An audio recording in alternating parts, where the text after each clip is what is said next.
Sementara Indonesia utangnya itu justru yang dominan itu adalah utang luar negeri. Luar negeri.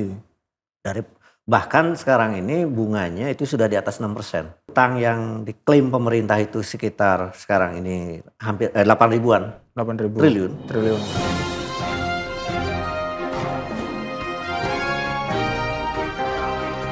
Halo dulur, kali ini gue bareng Prof. Didin, ekonom senior dari IPB juga. Selamat datang Prof. Didin.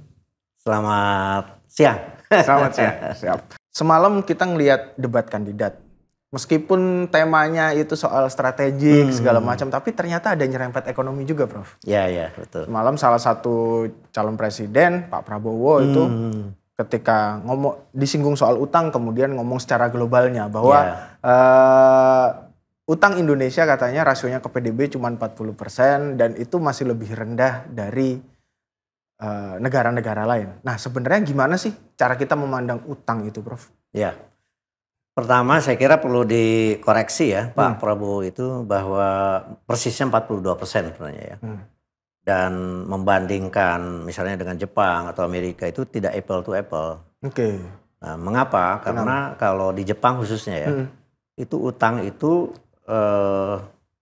tidak ada utang pemerintah yang dari luar international market. Oh, jadi hanya ke swasta domestik, dalam negeri aja. Itu satu. Dan bunganya sangat rendah, di bawah 3%. Di bawah 3%. Sementara Indonesia utangnya itu justru yang dominan itu adalah utang luar negeri. Luar negeri. Bahkan sekarang ini bunganya itu sudah di atas 6%. Sudah di atas 6%. Karena dia status kita itu Indonesia itu sudah negara berpendapatan menengah bawah ya.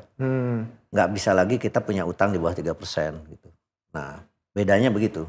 Oke, jadi itu sangat berpengaruh ya posisi Indonesia sebagai negara menengah bawah atau pendapatan menengah atas itu sangat berpengaruh. Sangat berpengaruh. Jadi kalau di bawah 4.000 bahkan dulu di bawah 3.000 itu kita bisa ada grace period, kemudian ada tingkat bunganya 2% begitu. Waktu IJJI itu. Waktu IJJI. Zaman Pak Harto itu. Itu selanjutnya juga problemnya adalah begini. Ini yang sekarang sangat publik kurang teredukasi dengan baik. Dan itu bahaya menurut saya. Yaitu utang yang diklaim pemerintah itu sekitar sekarang ini hampir 8 ribuan. 8.000 triliun. Itu utang pemerintah. Oke. Nah, sementara yang disebut utang publik yang dulu waktu dianggap 60% batas waktu mau krisis 98, itu adalah campuran, udah utang publik keseluruhan. Oke. Nah, pertanyaannya mengapa pemerintah sejak reformasi itu agak disinformasi ke publik yang membatasi hanya utang pemerintah. Nah, padahal jadi 40% terhadap PDB itu tidak termasuk utang publik. Iya, tidak termasuk utang pemerintah di luar utang publik yang lain. Oh, di luar utang publik yang lain. Jadi utang pemerintah itu termasuk utang publik. Karena ada utang pemerintah daerah, atau ada utang BUMN itu yang ada utang BI sendiri. Betul. Utang itu. Jadi sekarang kalau saya baca terakhir di publikasi Bank Indonesia, utang publik kita itu pasti ini terkejut ya, 18.000. 18.000 triliun. Jadi tambahnya 10.000 dari 8.000 yang dipublikasikan. Jadi kalau tadi 42% yang utang pemerintah, coba kalau 18.000 dibagi 19.500 itu 92% dari PDB. PDB itu. Jadi sebenarnya udah merah. Udah merah, sangat merah sekali. Sangat merah. Nah, memang gini. Jadi utang BUMN ya yang besar itu, relatif besar ya. Sekarang itu 8.350 lah. Iya. Itu memang tidak serta-merta masuk pembayaran cicilan pokok dan bunganya itu ke APBN. Memang belum kelihatan ya. Tapi sewaktu-waktu BUMN karya itu banyak, kemarin ini rugi lah. Iya.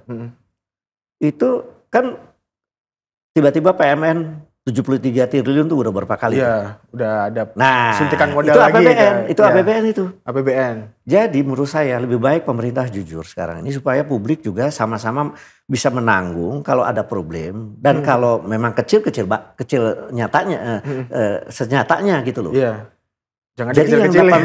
Iya, jangan dikecilin hanya dengan utang pemerintah. Karena semuanya juga utang pemerintah daerah walaupun itu relatif tidak terlalu besar sekali. Itu kan tetap ditanggung. Utang BI. Yeah. Utang BUMN pun yang tadi sudah kita bahas adalah nanti pada gilirannya akan ditanggung oleh APBN juga gitu. Nah, bicara soal utang itu kemudian selama ini juga ditutup begini. Oh, utang ini untuk produktif kok, untuk infrastruktur, untuk ya misalkan kemarin kalau dalam konteks debat kemarin ya untuk alutsista untuk pertahanan kita. Segala macam. Kalau menurut Prof Didin kemudian memang seproduktif itu, benarkah? Begini. Dan esensial gitu sampai jadi harus memang begini. Pemerintahan Jokowi ini memang yang dikenal sebagai eksekutor ya. Gitu. Itu kan awalnya itu ada yang disebut Infrastructure Summit. Oke, Infrastructure Summit. Sejak zaman Pak SBY. Yaitu kita menghitung sebenarnya Indonesia ini sangat di Asia ini terutama dan dunia juga itu indeks logistik kita itu jelek. Oke. Jadi aksesibilitas berbagai transportasi dan sebagainya untuk logistik itu itu sangat rendah. Untuk menopang ekonomi maksudnya. Menopang ekonomi, listrik, telepon dan sebagainya itu yang disebut dengan yang aman tuh sebenarnya itu kan prasarana gitu. Prasarana. Termasuk tol, termasuk pelabuhan udara, pelabuhan laut, itu kan prasarana gitu. Memang itu dari sejak Pak SBY pun sudah dirumuskan kira-kira bahkan 6.000 triliun tuh. Nah, tapi dieksekusi nah ini masalah. Waktu Pak Jokowi kan menawarkan yang disebut nawacita.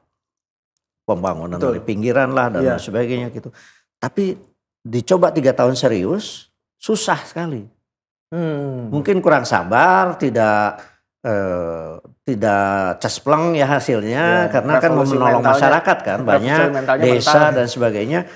Menurut saya Pak Jokowi men-shifting dari nawacita ke infrastruktur yang akhirnya besar-besaran dilakukan pada periode kedua pemerintahan, itu menjadi masalah besar yang sekarang kita lihat, yaitu dampaknya terhadap utang. Jadi utang Pak Jokowi ini sepanjang sejarah pemerintahan Indonesia sejak Soeharto itu paling tinggi loh, yaitu dia menggeber yang disebut dengan infrastruktur atau sebenarnya itu adalah prasarana. Karena kemudian masalah yang muncul adalah utilitasnya, misalnya tol ya, penggunaannya itu. Itu kan ramenya tuh tahun baru, Lebaran. Begitu di luar itu sepi. Termasuk Trans Jawa. Apalagi Papua dipakai main bola kan oleh masyarakat di sana. Jadi tidak ada assessment yang baik. Nah, jadi nanti karena penggunaan dana utang ini besar-besaran. Tapi kemudian ketika diinvestasikan di dalam infrastruktur atau prasarana, itu tidak dihitung dampak ekonomisnya. Disebutnya IRR kan? IRR. Itu apa Prof? Internal rate of return yang itu kapan investasi balik. Itu berdampaknya kepada yang disebut dengan pertumbuhan ekonomi. Itu punya time lag. Karena asesmennya kurang baik. Kalau misalnya jalan-jalan tol di sekitar Jabodetabek, Jawa Barat mungkin dan lain sebagainya. Tapi yang lain mestinya tidak terlalu dipaksakan. Maaf di Papua, yang harus digenjot mungkin adalah jangan-jangan jalan pantai, jalan desa, dan lain sebagainya yang bersangkutan dengan bukan hanya yang melancarkan impor dan perusahaan konglomerat besar, tapi hasil-hasil dari pertanian secara luas, hasil nelayan dan sebagainya. Ini tidak diakses dengan baik dan digelontorkan harusnya seimbang dengan yang bisa menggenjot perekonomian rakyat. Oke, artinya begini. Nah, itu. Artinya begini, ketika utang itu disebut untuk produktif, untuk prasarana yang katanya produktif, ini kan harusnya tercermin kemudian di pertumbuhan ekonomi. Betul. Yang kalau dari postur pertumbuhan ekonomi PDB kita itu kan 50 lebih itu konsumsi rumah tangga, iya. pengeluaran misalnya. Betul. Itu tidak banyak berubah sebenarnya dan tidak banyak meningkat. Ya. Artinya dalam waktu 5 tahun yang akan datang tidak akan banyak berubah. Mungkin nanti ya, walaupun itu dipertanyakan juga. Tapi kalau menurut saya kesalahan besarnya adalah biasnya pemerintahan Jokowi di dalam menggelontorkan dana termasuk dari utang ini, membangun prasarana ini yang tidak tidak berhubungan langsung dengan perekonomian nasional yang notabene mayoritas itu kita ini kan UMKM, pertanian. Mestinya kan seimbang ya, yang melancarkan impor, perusahaan-perusahaan besar nasional. Oke, itu pun diperlukan, tetapi sebagian besar kan perekonomian kita itu strukturnya ya. Dunia usaha kita 99,98% itu UMKM. Dan pertanian dalam arti luas. Yang termasuk tenaga kerja paling banyak nelayan dan sebagainya. Itu malahan menurut saya tidak dibangun secara serius. Jadi belum infrastruktur UMKM itu belum ada malah atau tidak serius? Ya apa sekarang? Digitalisasi. Saya kira terlalu sedikit ya. Digitalisasi, kemudian tadi jalan desa, jalan pantai untuk nelayan, kemudian insentif untuk mereka, untuk supaya mereka itu naik kelas ya. UMKM itu jangan mikro terus kan, menengah dan sebagainya. Itu tidak disentuh dengan serius menurut saya. Sehingga tadi utang yang luar biasa paling besar zaman Jokowi ini menjadi time lag-nya terlalu panjang. Mengapa? Karena yang berhubungan dengan impor kan sekitar Jakarta ini dan sebagainya. Kota-kota besar. Iya, tapi yang merangsang bagaimana nelayan, bagaimana para petani, peternak, pekebun dan sebagainya dengan segala insentif, prasarana dan sarananya itu tidak dibangun secara seimbang, secara serius gitu. Oleh karena itu, utang ini menjadi menurut saya secara umum tidak produktif, kurang produktif. Time lag-nya terlalu panjang untuk punya dampak terhadap pertumbuhan ekonomi nasional secara keseluruhan. Makanya sejak periode pertama sampai yang kedua itu maunya 7%, kan tidak beranjak dari 5% itu kan. Karena langkah-langkah yang dilakukan tidak untuk menuju 7%. Tidak mencerminkan. Menurut saya ada semacam blind psychology. Jadi melihat persoalan secara tidak tepat.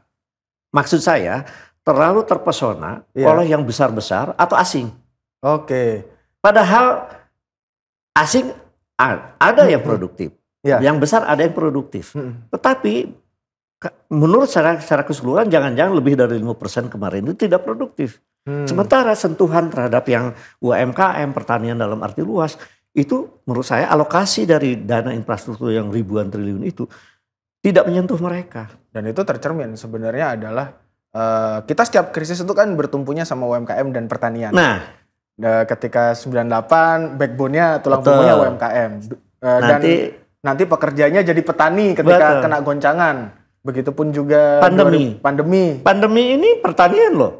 Yang sampai ada 16% pertumbuhan itu. Yang lain ketiga negatif. Iya benar. Nah, ini kita harus sadar sekarang ini ke depan ini tidak selalu yang besar itu yang indah. Yang indah, iya. Kan ada itu dulu. Malah yang kecil yang indah gitu kan. Nah, sementara struktur perekonomian nasional kita sekarang ini sebagian besar itu adalah menengah ke bawah. Ini yang harus disiapkan infrastrukturnya, prasarana dan sarananya. Karena misalnya mobilisasi hasil-hasil pertanian dari desa ke kota ya, ke kota besar.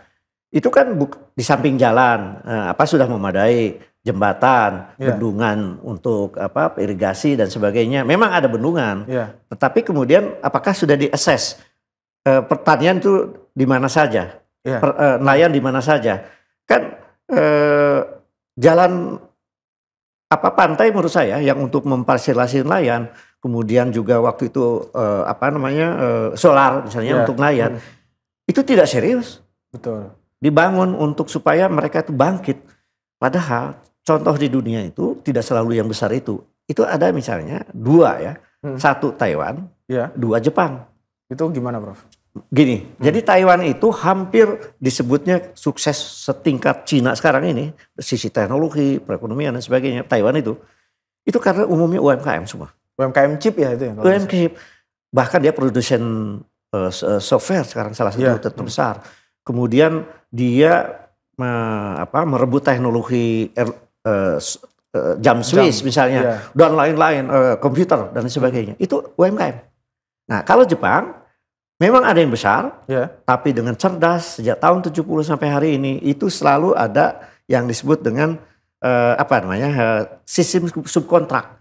Sehingga dia konsentrasinya 80%, partnya, underdealnya, mobil-mobil Suzuki, Toyota, itu dikerjain oleh UMKM.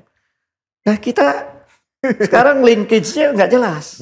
Waktu zaman Pak Harto lumayan kemitraan itu. Tapi sekarang kan slogan aja kemitraan itu. Ya artinya begini, kalau saya berkacanya ke pandemi soal itu. Waktu itu banyak kebijakan pemerintah, misalkan soal kredit untuk UMKM gitu.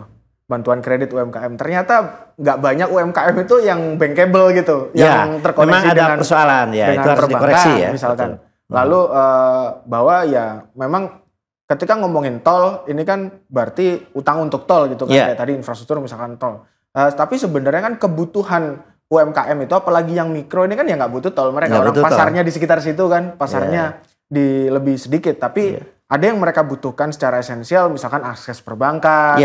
Lalu misalkan ngomongin digitalisasi berarti bantuan internet atau internet gratis dan lain-lain yang itu ternyata tidak disentuh dengan utang sebanyak itu. Bahkan yang saya masih ingat di Jakarta dulu zaman gubernurnya itu siapa ya?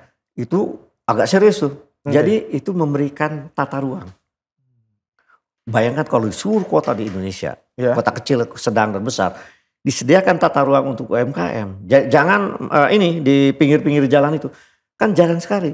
Zaman Pak Ahok. Pemerintah, kota, pemerintahan kabupaten, wali kota, dan itu tata ruang buat mereka itu sangat sedikit. Kan itu butuh alokasi dana juga untuk menyediakan tata ruang. Penataan infrastruktur kan? Juga sebenarnya. Itu insentif buat mereka. Di samping tadi permodalan ada tata ruang, permodalan itu ada regulasi. Untuk supaya mereka bisa berkembang. Belum perpajakannya kayak apa. Kan itu harus jelas. Karena keberpihakan itu kepada mereka itu hampir kecil banget, tidak signifikan dibanding yang besar nasional maupun asing. Itu ya utang kita tidak produktif. Benar. Utang luar negeri kita tidak produktif jadinya. Bocor lah istilahnya. Bocor malahan. Plus ada juga data tentang penelitian bahwa dana-dana luar negeri itu ternyata memang bocor. Ada penelitian misalnya dana World Bank itu bocornya 30% loh. 30% bocornya? Ada satu riset. Artinya bocor ini kan kemudian kayak termasuk korupsi dan lain-lain. Iya. Nah ini Prof, kemudian tadi kita ngomongin utang itu sebenarnya kalau tidak hanya utang pemerintah ini sebenarnya udah 90 sekian persen. Iya. Artinya sudah pada batas sangat merah sekali. Sangat merah. Dan bunganya juga tinggi. Lalu kita akan ketika ngomong utang pasti ngomongnya adalah soal bayar. Ya. Nah ini gimana? Kemampuan Indonesia bayar itu gimana? Apakah mungkin utang ini kemudian di default? Kalau default atau nggak gagal bayar itu nanti gimana dampaknya? Memang yang kaitannya dengan cicilan pokok dan bunga yang sangat istilahnya itu terjadwal. Itu ada utang pemerintah memang ya. Walaupun sekali lagi utang-utang yang lain pun ada juga jadwalnya. Jadi sekarang yang debt service ratio, jadi rasio bayar utang, kemampuan menghasilkan dalam bentuk devisa dibanding cicilan pokok dan bunga itu sudah di atas rekomendasi IMF. Kita sudah mungkin 38% sekarang. Padahal itu 30%. Rekomendasi IMF 30%. Itu udah. Jadi artinya kemampuan menyicil itu relatif rendah. itu apa buktinya lain, bukti yang lain. Yaitu ternyata misalnya Sri Mulyani Menteri Keuangan sudah mengumumkan bahwa nanti utang baru itu sekitar 600 triliun. Itu dalam rangka utang baru itu untuk menutup utang lama. Utang lama. Kayak lagunya Bung Roma jadi gali lubang tutup lubang jadinya. Nah ini saya kira kalau kita buka diskusi publik bukan mau supaya pemerintah ini dipermalukan, enggak. Itu kepentingan bersama. Kepentingan bersama. Karena kalau default nanti, debt trap, jebakan utang luar negeri, kayak negara-negara di Amerika Latin, itu bisa gawat itu loh. Itu kayak apa dampaknya, Prof? Misalkan gawat. Dampaknya adalah kita dianggap nanti tidak dipercayai oleh investor luar negeri dan hubungan-hubungan dengan lembaga internasional. Nanti ada apa namanya, ada indeks ya, bahwa kita ini adalah dianggap apa, tidak dipercaya lah untuk apa misalnya mengembalikan utang tadi. Itu satu. Nah karena kita udah, menurut saya ini sudah lampu merah, saran saya adalah pertama dibuka saja dan didiskusikan secara akademis seluruh pihak, apakah pemerintah selama ini sudah rasional nggak menggunakan utang ini. Nah, dan apakah utang-utang baru yang hanya diputuskan oleh Menteri Keuangan sekarang ini, walaupun mungkin lapor ke Presiden, itu harusnya kalau dulu zaman Soeharto itu adalah ada pihak Bappenas juga yang mengkaitkan dengan perencanaan nasional dan visi misi besarnya, gitu loh. Itu kalau menurut saya sekarang nanti harus ada perubahan mindset dan policy lah untuk memutuskan utang itu sebaiknya dibicarakan di DPR juga. Jadi ada 3 pihak, ada Bappenas dan Menteri Keuangan, lalu ada bukan DPR. Hanya Menteri Keuangan saya. Kalau sekarang Menteri Keuangan aja loh. Oh sekarang Menteri Keuangan aja. Dan apa namanya, nggak tahu DPR saya kira tidak juga ada debat publiknya tentang itu. Dan sekarang Misbahun misalnya ya. Saya kenal baik, anggota DPR yang baik, dulunya pernah di Kementerian Keuangan, dia tahu persis jumlah utang kita itu. Bahkan dia ada utang lain yang sehingga dia mengumumkan itu di atas 20.000. Itu kan menurut saya baik itu. Data itu dan dia tidak bermaksud untuk mempermalukan atau supaya Indonesia ini katakanlah di mata dunia gitu kan, enggak juga. Bukan itu. Tapi utang luar negeri itu harus serasional mungkin, seproduktif mungkin, dicegah bocor, apalagi dikorup. Dan sesuai dengan perencanaan pembangunan. Ya. Nah, itu makanya Bappenas harus dilibatkan. Itu mungkin juga kali ya, kenapa belakangan itu Bu Sri Mulyani itu kemudian agak ragu gitu ketika menguncurkan, ketika Presiden menyetujui utang untuk alutsista gitu. Karena sebenarnya perencanaan awalnya adalah menggenjot industri dalam negeri, pertahanan gitu kan. Betul. Tapi kemudian malah utang ditambah. Itu kita baca secara publik sekarang bahwa menurut Sri Mulyani karena pernah disentil oleh Prabowo kan. Ternyata utang baru yang katanya sudah disetujui Presiden yang hampir 350-an itu kan. Itu katanya Sri Mulyani ya nggak diajak bicara lah gitu. Kan makin jauh kan ini. Ini udah cuman Menko aja yang diajak bicara, Menko-nya nggak diajak bicara juga gitu kan. Padahal mungkin regulasi yang ada Menko lah yang paling utama kan gitu. Walaupun Prabowo tadi malam malah protes kan seolah-olah anggaran pertahanan ada yang tidak disetujui. Makanya katanya indeks-indeksnya turun.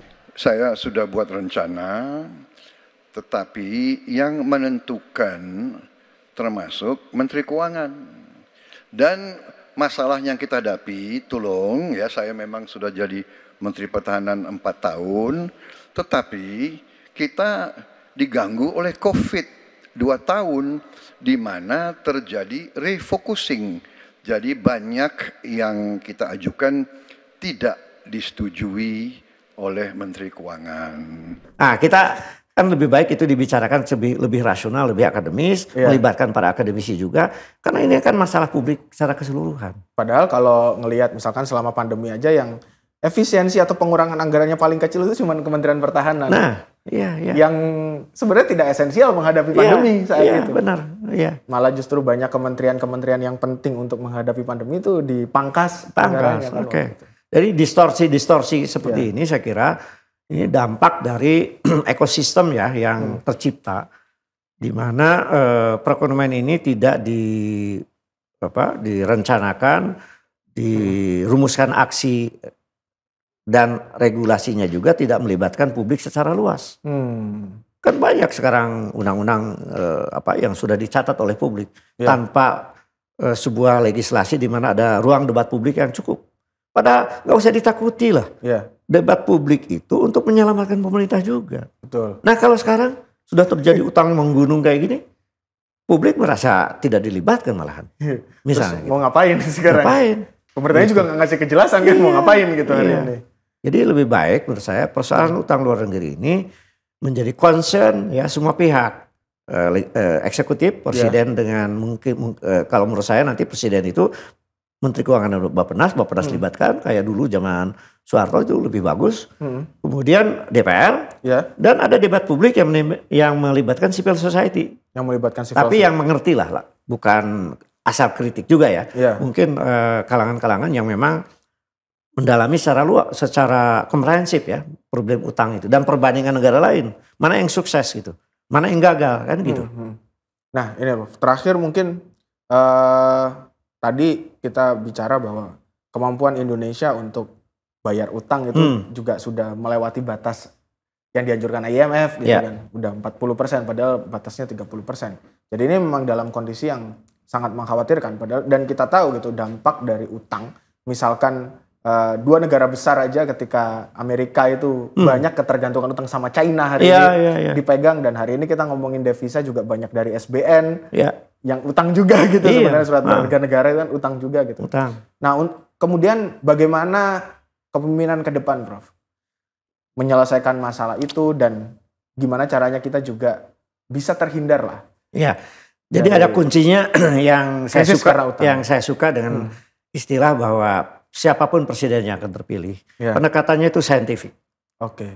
Jangan pendekatan politis.